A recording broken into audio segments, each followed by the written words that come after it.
क्या तुमने नहीं कहा था कि लेखक ने इसे उतारते ही मुस्कान आती है? तो वह क्यों रो रहा है? ये सुनकर आदमी घबरा गया, क्योंकि उसने इसे उतारा था। फिर भी प्रेमी का चेहरा नहीं खोल सका। खुशी निराशा में बदल गई। पहले श्वानयुआन संप्रदाय के प्रमुख ने लिंगची की रक्षा के लिए खुद को बलिदान किया था, जिससे उनकी ताकत ने सिफेंग और साथियों को पानी में गिरा दिया था। लेकिन जब वह जागा तो उसने पाया कि सिफेंग बेहोश था, उसका चेहरा खून से सना था और वह मुखौटा आसानी से खोला गया था। वास्तव में प्रेमी का मुखौटा खोलने का मतलब है कि दोनों लोग प्यार करते हैं, लेकिन बिना दिल के श्वानयुआन को प्यार का मतलब नहीं पता था। फिर उसने इसे कैसे खोला? जब श्वानयुआन उसकी चोट का इलाज कर रहा था, उसने उसे बताया कि उसने उसका पूरा शरीर चेक कर लिया है, जिससे सिफेंग घबरा गया और पूछा कि क्या उसने चोट के अलावा कुछ और देखा है। वास्तव में वह जिन परिवार का बेटा था, उसके शरीर पर लगी लॉक याओ की मुहर का पता चला। श्वानजी दवा लगाने के लिए करीब आया और उसकी शर्ट उतार दी। उसे डर था कि वह किसी और के साथ ऐसा करेगा, इसलिए वह गुस्से में खड़ा हो गया और खुद दवा लगाने की जिद करने लगा। तभी उसने देखा कि उसका मुखौटा गायब है। इस पर सिफेंग बहुत उत्साहित हो गया, क्योंकि मुखौटा हटाने का मतलब था कि श्वानजी उसे पसंद करता है। बार-बार पुष्टि करने के बाद कि श्वानजी ने इसे हटाया था, वह खुशी से पागल हो गया। लेकिन यह नहीं जानता था कि श्वानजी ने युद्ध देवता की शक्ति से इसे हटाया था, प्रेम से नहीं। पर सिफेंग को परवाह नहीं थी। उसने सोचा कि उसने श्वानजी को जीत लिया है। उसे अपनी बाहों में भर लिया, भावुक होकर चूमने की कोशिश की और गर्व से सोचा कि उसे इंतजार करना होगा।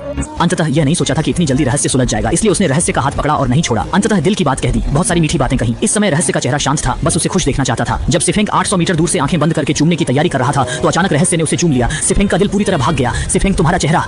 आपका चेहरा लाल क्यों है? क्या आप शर्मा रहे हैं? बहुत अच्छा, मैं हमेशा सिफेंग के साथ रहूंगा।